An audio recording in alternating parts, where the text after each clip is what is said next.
This one is by Eddie Watkins, and it's called I Walk Away, as we prepare for the beautiful message by Todd.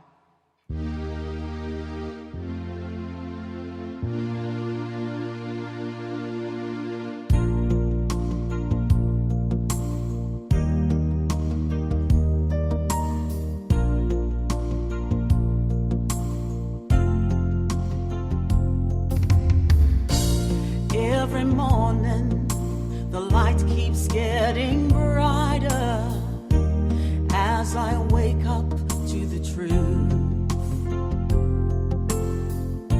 And every day, I'm feeling so much lighter, and the world seems fresh and new.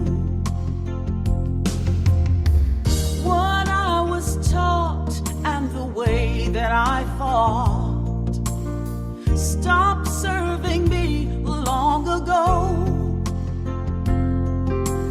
Now I am learning to trust in the God of all of us. Each day I start anew, and so I'm walking away from the thinking that held me for so long. Today is the day I walk away.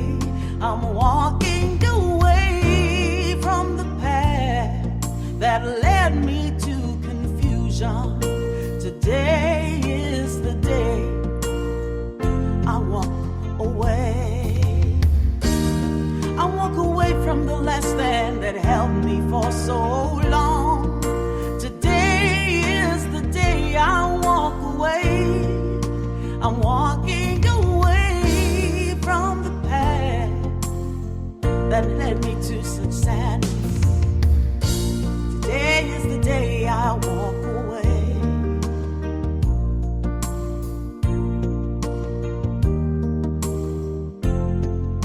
Ooh, I awaken to the sun shining upon me.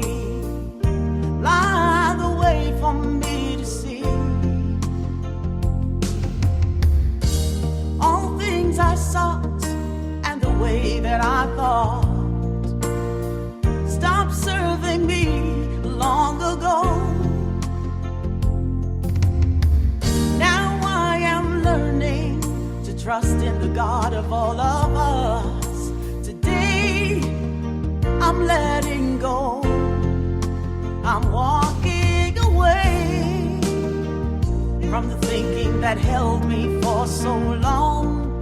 Today is the day I walk away. I'm walking away from the path that led me to confusion. Today is the day I walk away. Walking away from all the lesson that held me for so long. Today is the day I walk away. I'm walking away from the path that led me to such sadness. Today is the day I walk away. Every day I walk away. Every day I walk away.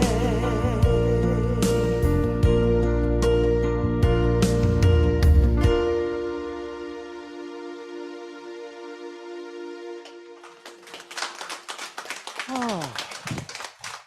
Can you hear everybody clapping for you? Do what? Can they hear me online? Thumbs up? Anybody? Yeah, okay. Whew.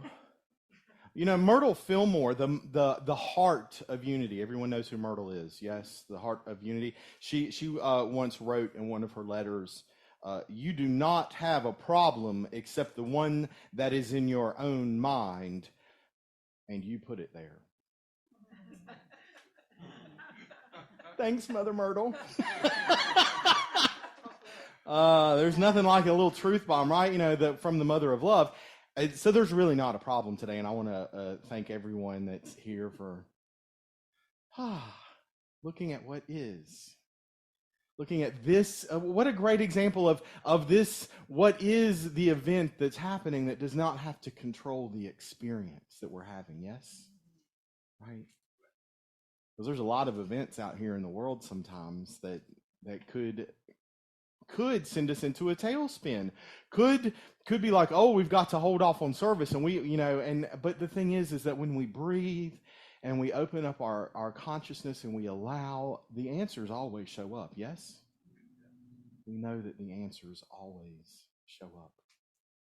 Today is the last day of a 3-part series that could probably turn into a 4-part, but we're going to try and wrap it up today. Remember the mysterious canvas? I started at the very beginning of the month at the very end of last month, right? And then I took some time off. And so we're coming back to mysterious canvas, this awareness that we are both the artist and the art. Can we resonate with that? That it is not just that we are creating, but we are also creating ourselves.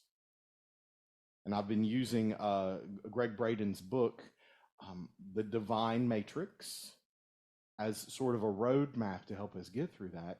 And in that book, Mr. Braden sets out 20 keys to help us consciously create.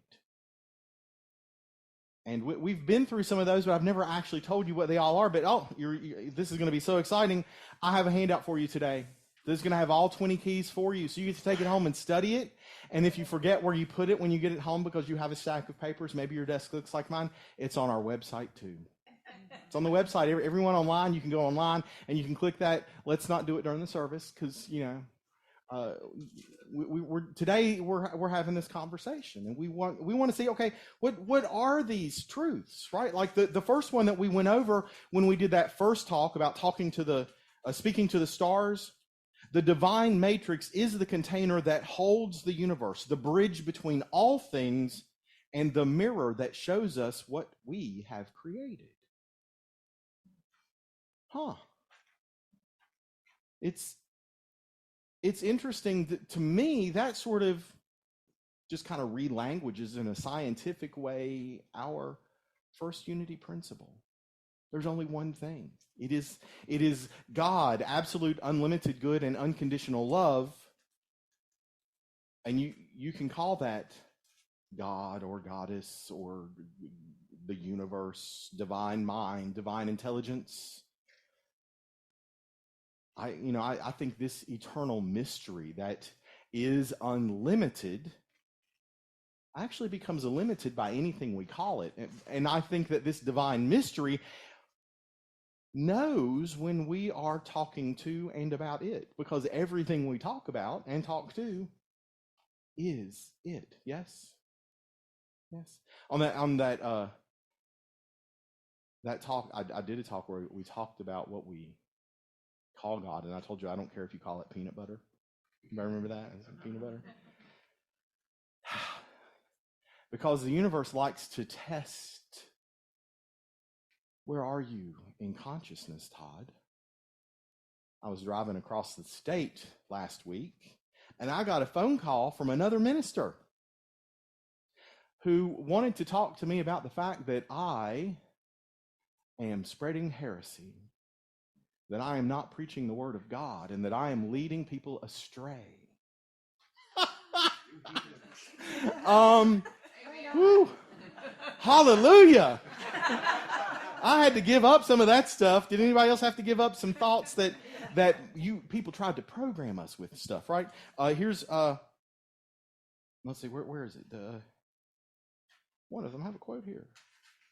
Anyway, you'll find it because the quotes are on the back. I gave you some Myrtle and Charles quotes on the back. We have to give up some stuff because there are lots of things out there, lots of events and lots of other people in this world, lots of things that want to program what we're going to believe. And you get to choose what you're going to believe, yes? And you know how you know what you're believing? It's what shows up in this hologram of this adventure of life. Hologram, Todd, we haven't talked about hologram. It's not a word that we use here, right? We do talk about whoever we meet no one but us. Yes? Because everyone is another example, another individualized expression of the one true source. And those things that we see in each other live in us. And that's why we can see them.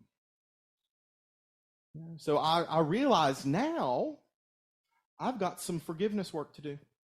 I have some healing work to do, because it wouldn't have bothered me that this other minister called me to tell me how I was being wrong if I didn't think some other people are wrong. Does that resonate with anyone? Sometimes we get so convinced that we're right that we get in the way of being who we are. And that shows up in this hologram, this mirror. Everything that we create gets mirrored back to us. The holographic something, every piece of something mirrors the whole something. Everything that exists in here, when we see it, it's because it's in us. And as long as it's in us, we're going to see it everywhere we look. We're not always paying attention, right? Does anybody not pay attention sometimes? Right? Like, I bought a new book while I was away. I was very excited about the new book, and I was looking at it at a traffic light, and the traffic light changed because I wasn't paying attention. Suddenly I'm suddenly aware that I am the person that needs to have the horn blown at them. And that's what happened. The man behind me blew the horn. See, that all lives inside of each one of us. And I could either get mad that he blew the horn, or I could go, oh, thank you, right? And wave all my fingers.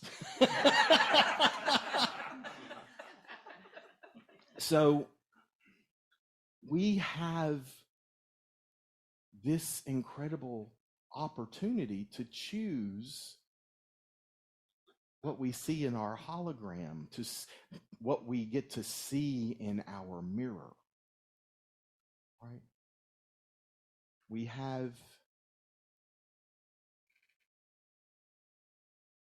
We sometimes get tied down to some ideas and some thoughts and some beliefs, like this is the way you have to pray. This is the name you have to use when you pray. Lots of rules. May come up with lots of rules. You have. If you're a Catholic, you have to start going to confession when you're what, 6? Yeah. Talking about, here's how I've sinned. But here's this is going to be blasphemy to a lot of people in the world, but here's what I want you to remember when you leave here and you get up tomorrow morning and the morning after that. I want you to remember this. There is nothing that you have to do to be worthy to receive the gifts of the Spirit. Nothing. And more importantly, there is nothing that you can do to make yourself unworthy. Because you are the individualized expression of the one true source, pressed down into visibility at the point of view for this incredible opportunity to say, what can I see in the mirror today? And if we see anything but love, that means we have some forgiveness work to do, right? Some forgiveness work inside. Because forgiveness is not for anybody else out there. We get that, right? Forgiveness is about cleansing ourselves and welcoming everyone into this place of love, that place that we try and arrive at when we sit in the silence and we sit in the quiet. We want to be in the place of love. And so in order to be in that place and to know that place and to resonate in the space of love, we have to welcome everyone in. We have to welcome everyone in. Is anybody else challenged by that sometimes? Yeah. It's It's going to be October soon, and we have an election. The midterm elections are coming up, and I'm already getting all kinds of ads on, when I turn on the computer. It used to be I just stopped watching TV because then I didn't have to see the political ads, because there's not a political ad I like, and now they're all showing up, when I try and watch a video online. Or, I'm even getting crazy text messages with videos to play. How do I stop that? And so I have to welcome all of those direct marketers into my heart. Right? Yeah, I mean, and that's my spiritual practice. How do we let everyone into our heart? How do we welcome them? Because whenever we put someone outside of our heart, then we are limiting our experience of the kingdom of heaven. We limit ourselves. It's like, when we go to water the grass, if you stand on the garden hose, right, you kink it someplace, you don't get the water, right? And water is, metaphysically, water is this unformed substance. It is this stuff in the universe that we can't see that is getting ready to press down and come forth into visibility as that which we want to experience. Yes? And go back to something I said the first week that we did this. Manifestation does not necessarily mean materialization. It doesn't mean that we have to bring it forth into substance in the world. It means we have to bring it into our consciousness, our conscious awareness. And so to untap our power, we have to reflect on what are we afraid of, because we need to clean that up. We get to use our mirrors. We get to reflect. What is the reflection that is showing up? Years ago, I jumped into my Jeep. I had just met with a realtor management company to find out, what do I need to do to my house in Greensboro to rent it out. This was before I made the great journey north to the cold, where the weather's bad sometimes. And no offense to people that are from up north. Because that was in me, clearly. There was some coldness in me going up north. And I remembered where that seed got planted in me this week, as I got to spend a lot of time with my aunt, who was from the Boston area. So, that's another story. So, but I jumped into my Jeep. I'm so excited because, hey, great, wonderful. I know what I've got to do now to rent my house out, and I put it in reverse, and I backed up, and then I stopped, and then I realized that I had been driving my friend Nancy's convertible, because she was out of town, and I had dropped her off at the airport, and so I pulled in behind my Jeep in with her beautiful convertible. You know what the problem was? I wasn't being aware, and I didn't use my mirrors. Luckily I had very good insurance, and it was, in a driveway, I did $7,000 worth of damage. So use your mirrors, my friends. Look and see what's showing up in your world, and take notice, because according to Greg Brayton, whatever is showing up that's not your love, the root of our negative experiences may be reduced to one of three universal fears, or a combination of them: abandonment, low self-worth, or lack of trust. So when things show up that are negative, that are bad, right? We know that good and bad don't really exist. It's a label that we're putting on it. But if it doesn't make us feel those positive emotions so that we can rest in that feeling of faith and trust in the universe, then we get to do our mirror work, right? where we get to look and see, okay, this is what's out of alignment. Let me put this into alignment and make a new choice. Let me change. And by changing my thoughts, I welcome the opportunity to transform. And when I transform, the world I experience transforms. Yes? I got to spend some time this week as well with my friend Greta Counts, who is the senior minister at Unity of South Atlanta.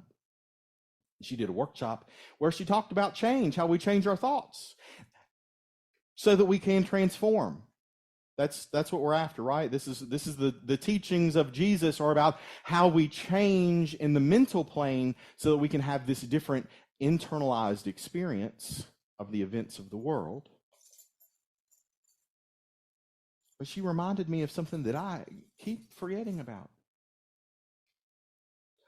Has anybody ever made a change? I'm going to make a change. And the next day you change your mind back. You ever done that? I'm going to eat better until I see that piece of pie on the counter. Right? I think I'm going to try the keto diet, and then I go to dinner and I don't read the description well enough, and I get a plate of pasta, right? And I just eat it, right? Because I have changed my mind back. And then I go, I don't understand why things aren't different. I changed my thought, but you changed it back. And when we stay in the same place, we don't transform, and everything, nothing's changed. Nothing's changed. And you don't have to take big steps, right? Anybody sail ships in here, sailboats? So if a boat, if you're on a boat and you're pointed in this direction, and somebody comes up and they, and you know because you've used one of those, I don't know, a GPS, the old thing. They used to have it looked like a protractor or something. I can't remember. Okay. Say again? Not a sundial. There was a thing that measured between a sextant. Thank you. I knew someone would know it. The military people that spent time on ships. So, thank you, gentlemen. If somebody comes up and because you've used your sextant and you've done all the angles and you're headed directly where you need to go, if somebody comes up and they just tip that wheel, it's got a name too, I don't know what it is, but you just to 1 degree. What? The helm. Okay, it's a helm. I'm learning today, just like y'all, hopefully. So, you just go 1 little degree on that helm, but you're going 300 miles. Are you going to get to the destination you had planned? No. You are going to be way off course, even though it doesn't look like much has changed. You're going to be way off course by the time you go the distance.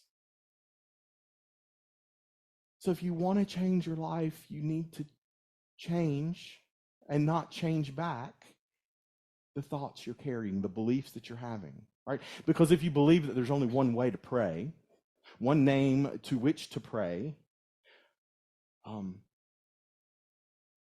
you're limiting your good.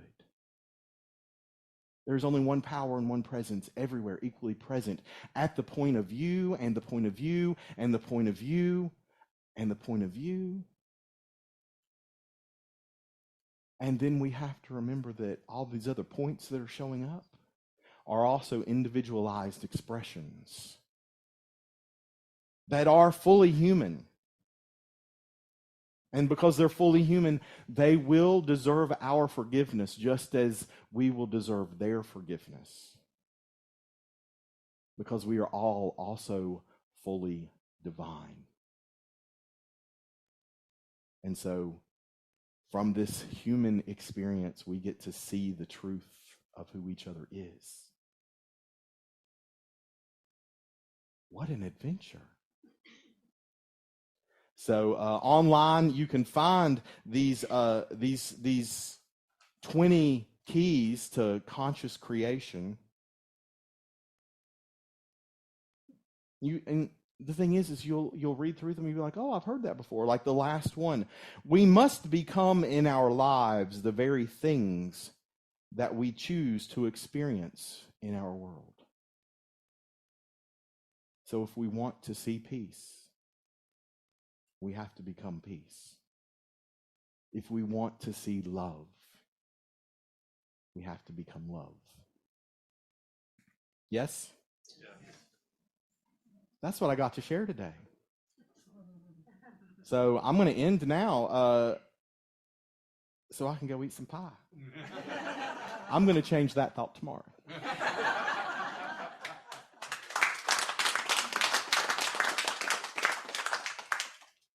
Thank you, Rev Todd. Oh gosh, there's so much that I could relate to. One of the things that stuck out for me was changing our minds and then changing it back. And I thought, as you spoke earlier, about how much of a lesson in love that is. Are we worthy enough of our own commitment? Can we be love enough for ourselves too and for others? And then I remembered this song from Karen Drucker, that there is only love. There is only love.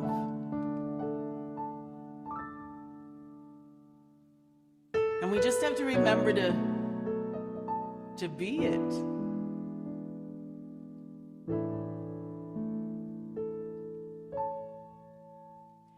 In this moment, in this place, I remember who I am, letting fear and worry fall away from me. I open my eyes and see there is only love. There is only love. Love that heals, love that sets us free. There is only love.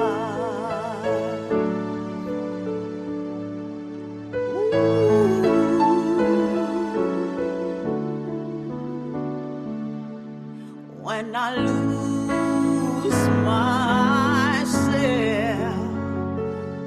when I feel I have lost my way, I go inside and I quiet my mind, and I hear Spirit gently say, there is only love. There is only love. Love that heals, love that sets us free. There is only love. There is only love. There is only love. Love that heals, love that sets us free.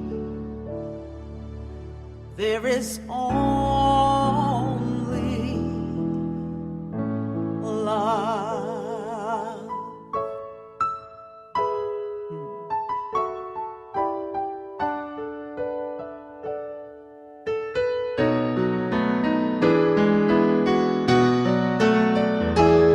There is only love. There is only love. Love that heals, love that sets us free. there is only love.